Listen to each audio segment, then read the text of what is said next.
haddul aurati minar rajuli, batas aurat dari laki-laki. Nih, aurat bagi kaum laki-laki. Al auratul lati yajibu 'ala ar-rajuli satruha inda salati al-qubul wad dubur. Ini pendapat beliau. Aurat yang wajib atas laki-laki menutupnya pada saat sholat adalah kubul dan dubur, kemaluan bagian depan dan belakang. Amma adahuma, adapun selain dua, depan dan belakang nih, pintu depan, pintu belakang, selain keduanya itu, minal fakhdi misalnya paha, wasurrati usr, warukbati lutut, dengkul. Aurat bukan itu. Faqad ikhtalafat fiha al-anzar tab'an li ta'arudil athar. Itu ada perbedaan pendapat, ada beberapa pendapat karena ada beberapa hadis yang menjelaskan dan berbeda. Jadi artinya apa? Ada ulama yang mengatakan bahwa paha, pusar, lutut itu aurat, ada juga yang mengatakan itu bukan aurat. Itu terjadi perbedaan pendapat. Tapi kalau soal kubul dan dubur, pintu depan, pintu belakang, itu sepakat semua itu aurat. Yang nggak boleh kelihatan orang. Dengkul ada juga yang mengatakan masih boleh. Paha ada yang mengatakan masih boleh. Gitu. Nanti ada beberapa hadis yang menjelaskan. Famin qailin bi annaha laysat bi auratin. Maka ada ulama yang berpendapat bahwasanya tiga itu tadi paha, usar dan lutut itu bukan aurat. Bukan yang wajib ditutup pastinya. Wa min zahibin ila annaha aurat, tapi ada juga ulama yang berpendapat bahwa itu aurat. Nah, jadi beda. Ya. Terjadi perbedaan pendapatnya itu di tiga itu. Kita selama ini ngaji indah Syafi'i itu pasti namanya aurat. Makanya dari pusar sampai lutut. Kalau kita ngaji kitab-kitab Syafi'iyah sebelumnya kayak Fathul Qorib itu jelas. Ya, kasih patuh saja. Batasannya itu ya pusar sampai lutut. Berarti beliau termasuk yang mengatakan antara pusar dan lutut itu aurat. Gitu. Tapi ada memang yang mengatakan bukan aurat. Ya. Hujjatu man yara annaha laysat bi'aurah. Sekarang alasan ulama yang berpendapat bahwasanya paha, pusar dan lutut itu bukan aurat. Ada nih. Istadallal qailuna bi anna al-fakhidh wa surrah wa rukbah laysat bi'auratin bihadhil ahadits. Para ulama yang mengatakan bahwa paha, pusar dan lutut adalah bukan aurat berdalil dengan hadis-hadis ini. Satu, an Aisyah radhiyallahu anha. Hadis dari Aisyah radhiyallahu anha, istri Nabi nih. Artinya yang tahu betul keseharian Nabi kan? Aisyah yang meriwayatkan. Anna Rasulullah sallallahu alaihi wasallam kana jalisan kashifan an fakhidhihi. Satu ketika kata Aisyah, Rasulullah sallallahu alaihi wasallam lagi duduk, pahanya terbuka. Lagi dalam keadaan terbuka itu, fastazana Abu Bakrin fa'adzana lahu wa huwa ala halih. Ada Abu Bakar datang. Abu Bakar izin ke Nabi untuk masuk ke rumah Nabi. Kemudian Nabi mengizinkan. Dalam keadaan seperti itu. Dalam keadaan pahanya masih terbuka. Nabi nggak buru-buru nutup gitu. Abu Bakar dipersilahkan masuk. Jadi ini perbuatan Nabi kan yang dilihat. Kemudian dinilai oleh para ahli hadis, para ulama. Ada yang menerjemahkan, oh berarti boleh kelihatan paha. Kan gitu jadinya. Jadi Nabi sendiri nggak pernah ngomong tentang itu. Tapi ini yang dilakukan Nabi. Ya. Summasta'zana Umar fa'azzana lahu wa ala halih. Kemudian datang lagi Umar. Setelah Abu Bakar datang, ada Sayyidina Umar datang juga. Kemudian juga izin minta masuk ke rumah Rasulullah, Nabi mempersilahkan. Dalam keadaan pahanya masih terbuka. Udah dua orang nih datang. Summasta'zana Utsman fa'arkha alaihi siyabahu. Yang ketiga datang Sayyidina Utsman. Tapi kemudian Nabi buru-buru narik bajunya. Ditutup tuh artinya pahanya. Dua orang datang, Nabi diamin aja. Begitu Sayyidina Utsman yang datang, Nabi tutup tuh pahanya. Falamma qamu, Ketika tiga-tiganya pulang, pergi, ya, qultu kata Aisyah, aku tanya kepada Nabi, ya Rasulullah, istadzana Abu Bakar wa Umar, fa'adzanta lahuma. Tadi waktu pahamu terbuka, ada Abu Bakar, Umar datang, engkau kasih. Masuk dan gak nutup paha. Wa anta ala halik, engkau dalam keadaan terbuka pahamu tadi. Kata Aisyah, kok waktu Umar sama Abu Bakar masuk, enggak ditutup, gitu. Falamma sta'dzana Utsman, arkhaita 'alaika siyabaka. Begitu Utsman yang masuk, buru-buru. Engkau menarik bajumu, ditutup tuh. Kenapa? Maksudnya begitu. Kenapa begitu? Waktu Abu Bakar sama Umar datang, dibiarin. Pas Utsman datang, ditutup. Kenapa? Gitu. Apa kemudian jawab beliau? Faqala ya Aisyah. Wahai Aisyah, ala astahyi min rajulin, wallahi innal malaikata la tastahyi minhu. Aku malu kalau sama Utsman. Itu. Dia itu orang mulia, tapi bukan berarti yang lain enggak. Malaikat aja malu sama Utsman, gitu Nabi bilang. Jadi hadis ini sama sekali tidak menjelaskan Nabi ngomong tentang aurat. Tapi ulama menilai dari perbuatan itu. Kan Nabi juga konteksnya apa? Berarti Nabi bisa jadi ada yang menafsirkan begini. Oh, terhadap Abu Bakar, Umar itu kan mertua dua-duanya. Akrab, deket gitu. Iya kan? Jadi udah biasa. Nah, ada juga yang memahaminya begitu. Utsman, Nabi malu kalau mau Utsman gitu. Tidak karena soal auratnya, tapi ulama kemudian menilai dari perilaku Nabi ini, mereka ada yang berpendapat, oh, ternyata paha itu bukan aurat gitu. Ya. Itu satu. Hadis pertama. Wa an Anas, anna Nabi sallallahu alaihi wasallam yauma Khaibar hasaral izar an fakhizi. Sekarang hadis dari Anas. Ini sama-sama sahabat dekat. Artinya kalau tadi istri, ini sahabat. Bahwa Nabi sallallahu alaihi wasallam pada saat perang Khaibar itu mengangkat kainnya an fakhizihi sampai ke pahanya. Dan jadi pahanya sampai kelihatan gitu maksudnya. Hatta inni la anzura ila bayadi fakhizihi. Sampai saya melihat, yakin saya lihat putihnya paha Nabi. Kata Anas. Rawahu Ahmad wal Bukhari. Ini hadis diriwayatkan oleh Imam Ahmad dan Imam Bukhari. Artinya apa? Ini hadis sahih. Berdasarkan hadis ini, ada ulama yang berpendapat begini. Qala Ibnu Hazm, kata Ibnu Hazm, fasahha annal fakhdha laysat auratan. Kesimpulannya, maka benarlah bahwa paha itu bukan aurat. Berdasarkan ini, Nabi aja pas ada perang ini diangkat sampai kebuka. Padahal konteksnya juga Nabi bukan ingin mengajarkan soal aurat atau bukan saat itu. Bisa aja orang lagi perang lari, ini kan? Semua kalau kainnya dibawa ke bawah aja ribet, bisa keserimpet jalan. Nabi angkat bisa. Tapi kemudian disimpulkanlah begitu. Apa kata beliau? Kata Ibnu Hazm, walau kanat auratan lamma kasyafahu Allah azza wa jalla an Rasulillah sallallahu alaihi wasallam.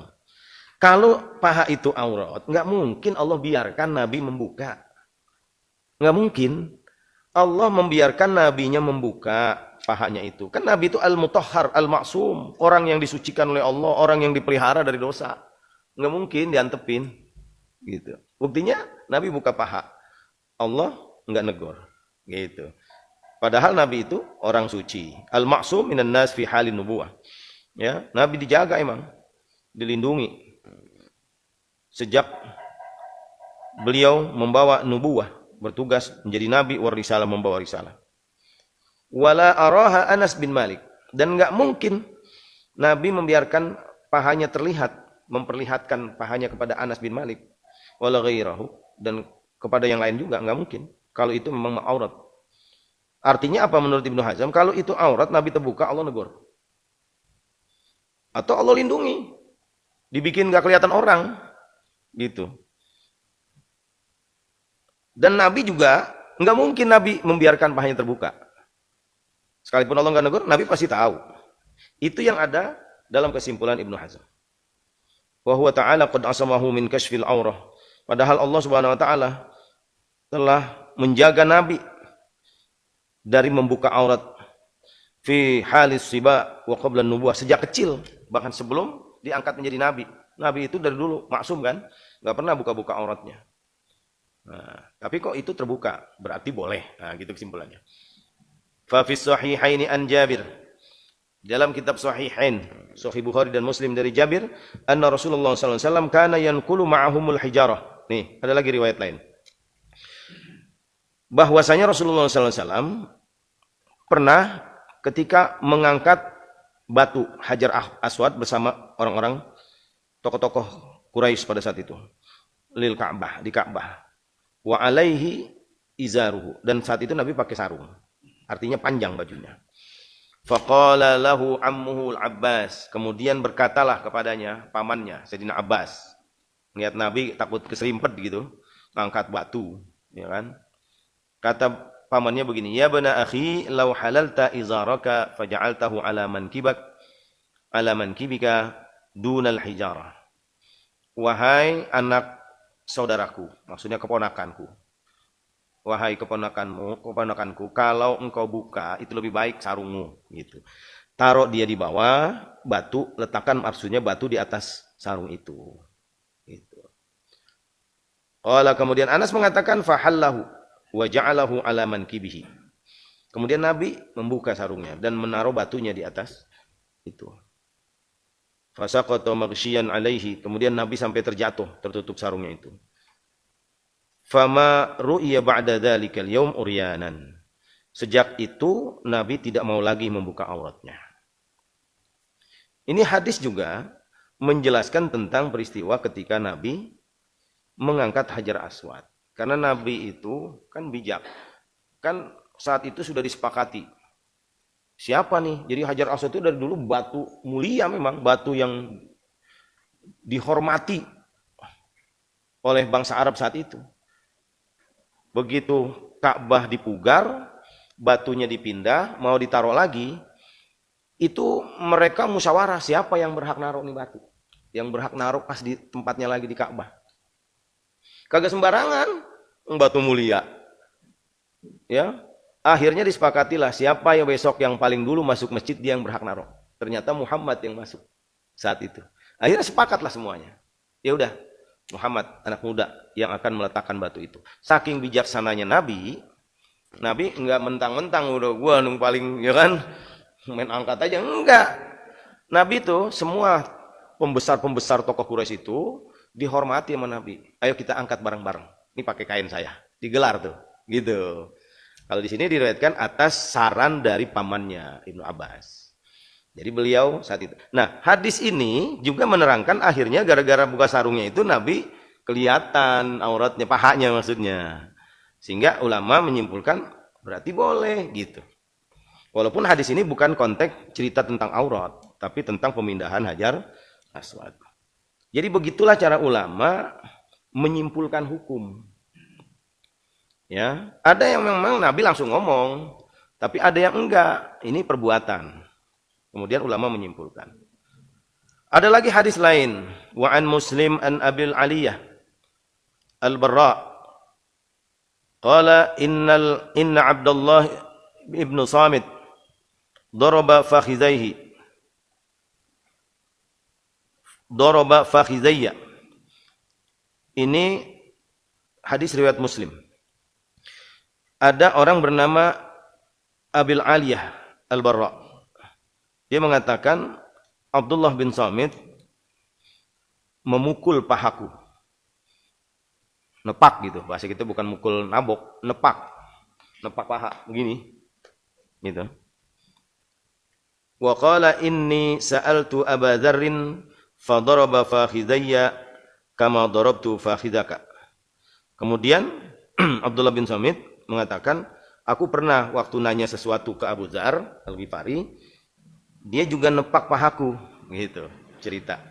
Dia menepak pahaku seperti aku menepak pahamu tadi. Jadi dia datang nih, ada Abdullah bin Samit datang ke Abil Aliyah Al-Barra. Datang ditepok begini nih.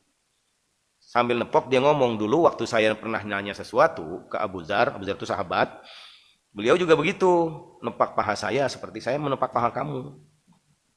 Wa qala inni sa'altu Rasulullah. Kemudian Abu Dzar sambil nepak paha itu, Abu Dzar mengatakan, "Inni sa'altu Rasulullah sallallahu alaihi wasallam kama sa'altani fadaraba fakhidayya." Aku juga pernah dulu waktu nanya sesuatu ke Nabi, nanya sesuatu ke Nabi, kemudian Nabi menepak pahaku seperti aku menepak pahamu. Fadaraba fakhidayya kama darabtu fakhidaka. Jadi saling cerita nih. Ya. Ujungnya dari Nabi. Nabi pernah memperlakukan Abu Dzar begitu. Abu Dzar kemudian begitu lagi ke Abdullah bin Samit. Abdullah bin Samit juga begitu lagi ke Abu Aliyah. Jadi beruntun, berentet. Pada saat Nabi menepak pahanya Abu Dzar begini, beliau berkata, "Wa qala sholli sholata li waqtiha." Lakukanlah salat tepat pada waktunya. Jadi bukan ngomongin paha. Ya kayak kita nih datang, mungkin orang kalau lagi duduk, kita mentepak aja pundaknya paling kan. Ini Nabi, Abu Dzar lagi duduk, ditepak pahanya. Gitu, sambil ngomong, sholat pada waktunya. Gitu. Kan lagi mau ngajarin sholat ini. Ya, sampai akhir hadis. Kalau Ibnu Hazm. Kemudian Ibnu Hazm yang tadi berpendapat itu menyimpulkan dari cerita itu tadi, "Falau kanatil fakhdu auratan lamma massaha Rasulullah sallallahu alaihi wasallam min Abi Dzar." Kalau paha itu adalah aurat, Nabi nggak mungkin nyentuh pahanya Abu Dzar. Kalau dia aurat, Nabi enteng aja nepak paha. Gitu. Ini kesimpulan beliau. Ya. Falau kanatil fakhidu auratan lamma massaha Rasulullah sallallahu alaihi wasallam min Abi Dzar aslan biyadihil muqaddasah. Enggak mungkin. Kalau itu benar aurat, enggak mungkin Nabi menepak pahanya Abu Dzar itu dengan tangannya yang suci, tangan Nabi suci, nepak aurat orang, enggak mungkin. Kalau emang dia itu aurat, tangan Nabi tangan suci, masa nepak aurat kita? Walau kanatil fakhidu auratan inda Abi Dzar. Dan kalau paha itu benar-benar aurat menurut Abu Dzar, lamma daraba 'alaiha biyadihi. Enggak mungkin dia juga nepak paha temannya tadi itu. Ya. Abdullah bin Samit, enggak mungkin. Wa kadzalika Abdullah bin Samit. Begitu juga Abdullah bin Samit wa Abu Aliyah. Enggak mungkin Abdullah bin Samit nepak pahanya Abu Aliyah kalau dia tahu itu aurat. Kalau menurut dia itu aurat. Berarti kan menurut mereka itu bukan aurat, jadi tepak aja. Ya. Wa ma yastahillu li muslimin ay yadriba biyadihi ala qubuli insanin. Padahal kan jelas aturannya. Enggak halal, artinya enggak boleh bagi seorang muslim itu menyentuh dengan tangannya aurat orang lain. Seperti kubul, dubur, ya. Ala qubuli insanin ala siyabin, walaupun ada bajunya, ada pakaiannya. Kita enggak berani nepak pantat orang, kan? Berani enggak? Apalagi depannya. Enggak bakalan. Bisa ditonjokin kita. Ya. Nah, gitu tuh. Wala ala halqati duburi insanin. Dan enggak mungkin tuh bagian belakang, apalagi bagian depannya. Walaupun ala siyabin ada bajunya, ketutupan baju, tapi enggak mungkin gitu. Wala ala badani imra'atin ajnabiyatin ala siyab albatata. Dan juga enggak mungkin ada orang berani menyentuh badannya perempuan yang lain. Bukannya saudara. Ya, enggak mungkin karena dia tahu aurat. Jadi karena orang sudah umum tahu ajaran Islam begitu, enggak mungkin ada orang berani menyentuh aurat saudaranya. Gitu. Nah, kalau dia sentuh paha berarti bukan aurat. Nah, gitu tuh kesimpulan Ibnu Hazm.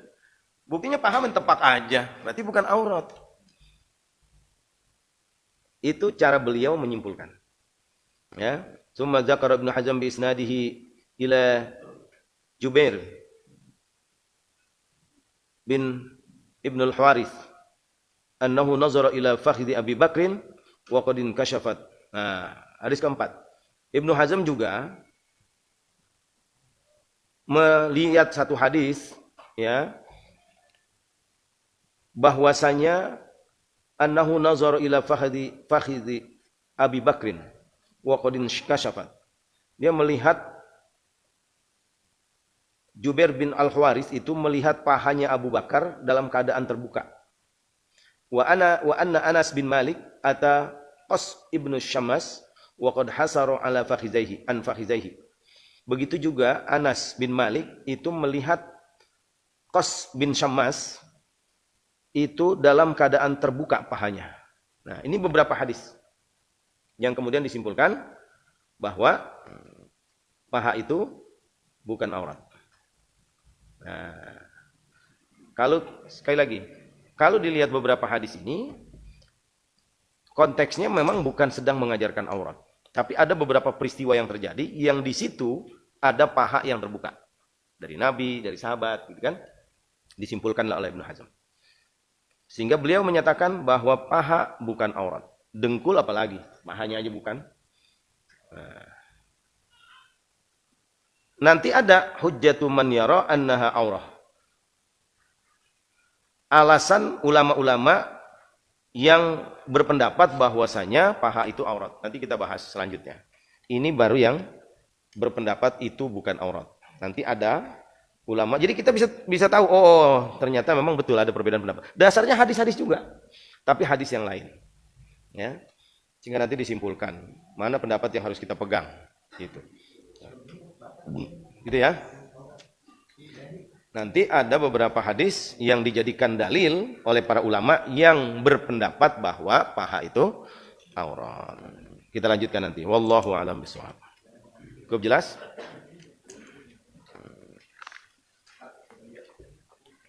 Udah jelas? Cukup? Udah lumayan malam ya. Terima kasih. Assalamualaikum warahmatullahi wabarakatuh.